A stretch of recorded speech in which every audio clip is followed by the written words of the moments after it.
نحمده ونصلي على رسوله الكريم اعوذ باللہ من الشیطان الرجیم بسم اللہ الرحمن الرحیم۔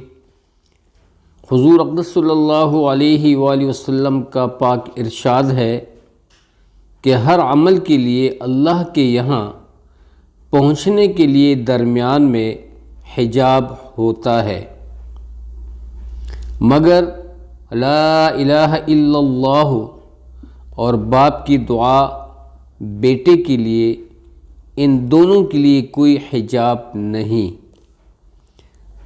پردہ نہ ہونے کا مطلب یہ ہے کہ ان چیزوں کے قبول ہونے میں ذرا سی بھی دیر نہیں لگتی اور امور کے درمیان میں قبول تک اور بھی واسطے حائل ہوتے ہیں، لیکن یہ چیزیں براہ راست بارگاہ الہی تک فوراً پہنچتی ہیں۔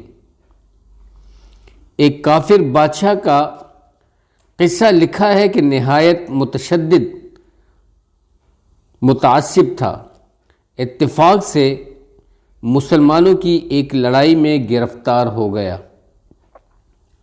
چونکہ مسلمانوں کو اس سے تکلیفیں بہت پہنچی تھیں، اس لیے انتقام کا جوش ان میں بھی بہت تھا۔ اس کو ایک دیگ میں ڈال کر آگ پر رکھ دیا۔ اس نے اول تو اپنے بتوں کو پکارنا شروع کیا اور مدد چاہی۔ جب کچھ نہ بن پڑا تو وہی مسلمان ہوا اور لا الہ الا اللہ کا ورد شروع کیا۔ لگاتار پڑھ رہا تھا اور ایسی حالت میں جس خلوص اور جوش سے پڑھا جا سکتا ہے ظاہر ہے۔ فوراً اللہ سبحانہ وتعالیٰ کی طرف سے مدد ہوئی اور اس زور سے بارش ہوئی کہ وہ ساری آگ بھی بجھ گئی اور دیگ ٹھنڈی ہو گئی۔ اس کے بعد زور سے آندھی چلی جس سے وہ دیگ اڑی اور دور کسی شہر میں جہاں سب ہی کافر تھے جا کر گری۔ یہ شخص لگاتار کلمہ طیبہ پڑھ رہا تھا۔ لوگ اس کے گرد جمع ہو گئے اور عجوبہ دیکھ کر متحیر تھے۔ اس سے حال دریافت کیا۔ اس نے اپنی سرگزشت سنائی جس سے وہ لوگ بھی مسلمان ہو گئے۔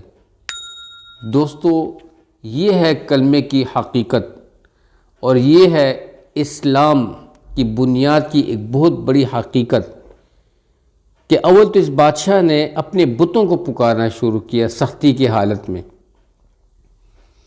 جب اس سے پتہ چلا کہ میرا یہ پکارنا بیکار ہے تو فوراً اس تکلیف میں اس نے دوستو اسلام قبول کیا اور لا الہ الا اللہ کا ورد شروع کیا اور لگاتار پڑھتا رہا۔